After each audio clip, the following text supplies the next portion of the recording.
विलिनीकरण झालं सुद्धा नाही. त्या अगोदर कुठल्या पदावर कोण बसणार हे सुद्धा ठरवून टाकलं होतं. भुजबळ साहेब हे फार मोठे नेते आहेत आणि त्यांचा त्रागा मी समजू शकतो. एक वर्षापासूनची दिल्लीत जायची इच्छा आहे, मला माहिती आहे.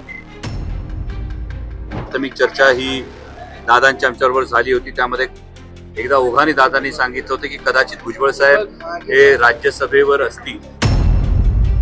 राज्यसभा हे त्यांच्यासाठी, ज्येष्ठांसाठी योग्य सदन आहे. विलिनीकरण झालं सुद्धा नाही.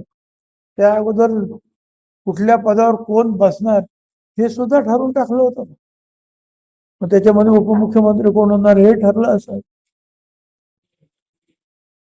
राष्ट्रीय अध्यक्ष कोण होणार हे ठरलं असं. आता कोणी काही सांगितलं तर आता आपण त्याच्यावर काय सांगू शकणार. तर प्रत्येकजण सगळे दावा करतायत. ज्यांच्याबरोबर ठरवलं असं ते म्हणतात त्या अजितदादांनी तर काय आम्हाला सांगितलं नाही. आणि असं काय ठरलं हे आम्हाला तरी काही माहिती नाही. पण आणखीनही काय काय ठरलं असेल उद्या आणखीन ते काही सांगतील. पण आता मी मागेच सांगितलं की आज आमच्या पुढे त्यांना काय कोणाला बोलायचं ते बोलू दे. आमच्या पुढे प्रश्न फक्त जे आहे, उपमुख्यमंत्री सुनेत्राताई पवार यांनी काम हातात घेतलेलं आहे. त्यांना पूर्णपणे सहकार्य करणं, पक्षाचे राष्ट्रीय अध्यक्ष म्हणून त्यांची निवड करणं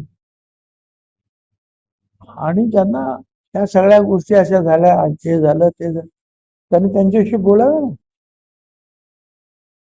सुनेत्राताई ज्या आहेत आमच्या आता प्रमुख आहेत, त्या आहेत, काही नेते आहेत, त्यांच्याशी चर्चा करावं. असं झालं, असं झालं, असं झालं काय, आणि मग तसं करायचं ना करायचं जे आहे हे आता नवीन जे आहेत उपमुख्यमंत्री आहेत आणि त्याचे लोक आहेत ते ठरवतील. भुजबळ साहेब हे फार मोठे नेते आहेत आणि त्यांचा त्रागा मी समजू शकतो.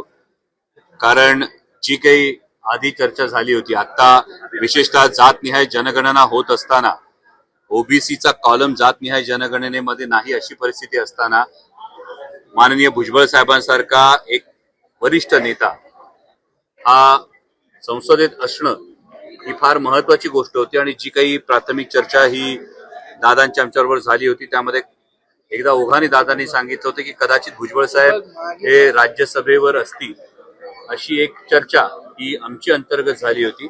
आणि आता मात्र इतका सामाजिक प्रश्नाची जाण असणारा नेता न जाता कोट्यवधी रुपये घेऊन निवडणूक रणनीती विकणारी व्यक्ती राज्यसभेवर जाण्याची जर चर्चा येत असेल तर त्यामुळे कदाचित भुजबळ साहेब हे अस्वस्थ असतील. मला कल्पना नाही, हा त्यांचा अंतर्गत विषय आहे. आणि दुसरी महत्वाची बाब ही आहे की त्यांना या चर्चेत घेतलं किंवा का घेतलं नाही हा त्यांचा अंतर्गत विषय आहे. त्यामुळे त्याविषयी मी उगाच भाष्य करणं योग्य. भुजबळांची अनेक वर्षापासूनची दिल्लीत जायची इच्छा आहे, मला माहिती आहे. त्यांनी 2 वेळा लोकसभा निवडणुका लढवल्या, ते शिवसेनेकडून पराभूत झाले भरघोस मतांनी. राज्यसभा हे त्यांच्यासाठी, ज्येष्ठांसाठी योग्य सदन आहे. तिथे शरद पवार साहेब सुद्धा आहेत, 92 वर्षाचे देवेगौडा आहेत. सामान्याने आम्ही तरुण आहोत.